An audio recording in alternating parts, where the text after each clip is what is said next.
I am the son of an oil man. I lived overseas all of my life. I was very fortunate in both having several graduate degrees and being a Marine Corps infantry officer, Marine Corps intelligence officer, and then a clandestine intelligence case officer. I've programmed imagery satellites. I've helped steal signals code books. I've done counterintelligence. I'm basically intimately familiar with the way in which the U.S. government does or does not do the craft of intelligence. What you need to know is I'm a spy saying spying doesn't work. It's costing you $1.2 billion a week to produce the president's daily brief for a guy that can't read.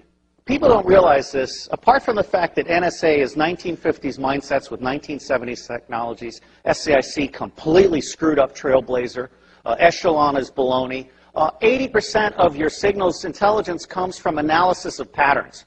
So you don't need to violate privacy. All you need to know is that Schmuckhead is calling Afghanistan once a week. General Shinseki knew exactly what was needed to make Iraq go right, and Paul Wolfowitz lied to Congress and said they'll receive us like liberators and stuff. If I had been General Shinseki, I would have grabbed Wolfowitz by the neck and thrown him down the steps of Capitol Hill. You don't let people lie like that. It's unprofessional to confuse loyalty with integrity, and we have had a failure of generalship in America. Our generals have been too eager to keep their stars and not eager enough to think for themselves and uphold the Constitution. Smedley Butler, the highest decorated Marine, said, war is a racket. War is a racket.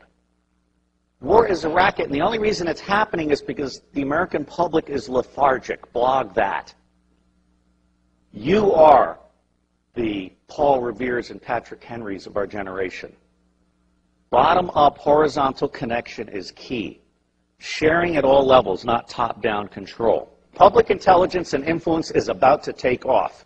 We're about to bury rule by secrecy. Civil affairs is the focal point. The intelligence guys need to go back in their box. Bloggers, not informants, are key. The FBI is about to try and hire 2,000 informants in a Soviet police-style approach to security. That's idiocy. If you bloggers self-organize and attach yourself like leeches to specific issues, corporations, organizations, challenges, whatever, you will be the intelligence Minutemen of this century. The power is in your hands. There aren't enough guns to kill us all, and Halliburton can't build the jails fast enough to keep us down. Bloggers, as Linux is organized, where you grab onto an issue or something, and you are part of a structured citizen journalism blogging thing that lets no evil doing go unnoticed, that rules. So I think we're at a turning point. I think we're at the very beginning of a historic tidal shift in power, restoring the Constitution. I don't know how many of you are following this, but the Comptroller General has told Congress the United States of America is insolvent. We're out of schlitz. We literally have no money to make it to the next decade.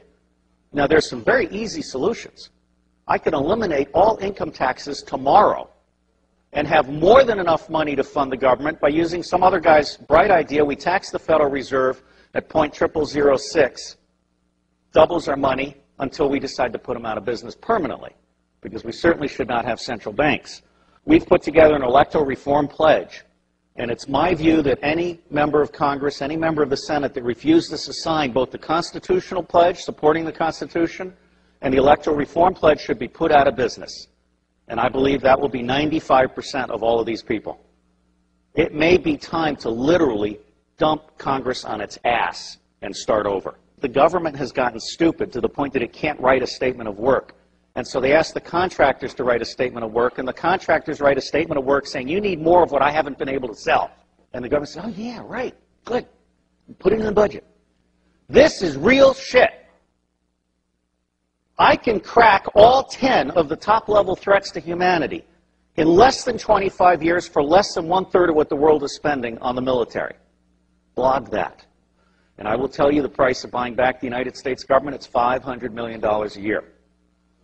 In the early 90s, Newt Gingrich and the Republicans got together. Their plan is now on the street. It's been exposed by a Columbia professor. They concluded that they could buy the United States government from school board to State House to White House for $300 million a year, and by golly, they did. And every single member of Congress is impeachable for having abdicated their Article I responsibilities under the Constitution and serving as foot soldiers for the president and his mendacious vice president. If you confiscate all the wealth in the world, which I do not advocate, all you have is a $5 bill for every one of the 5 billion poor on the planet. For what we have spent on the Iraq War, I could have given a free cell phone to every one of the 5 billion poor on the planet. I could have taken the 10% residual capabilities on DoD satellites, abandoned communication satellites, and I could have provided free T1 to the Southern Hemisphere.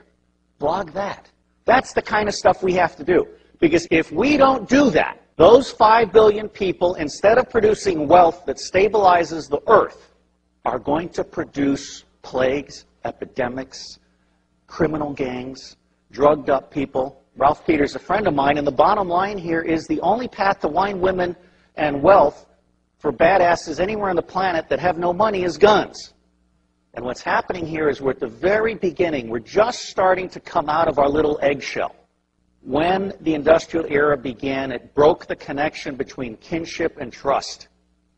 And it started treating people as commodities. And then we lost sight of our government and we allowed the corporations to buy the government. The United States of America no longer represents we the people. But you can change that. The reason it's not working today is because we have a military-industrial complex that profits from secrecy and war, and it does not profit from efficiency and peace. Blog that. The bottom line here is that central banking is an evil cancer. These people are selling us credit they don't have so they can take profits they don't deserve out of our pockets. That's nuts. The United States government is constitutionally chartered to print money on the good faith and credit of all of us and not pay interest. Why are we being such fools? Well, unfortunately, if you fight them, you get assassinated. Lincoln and Kennedy were both about to print money and not borrow from the banks.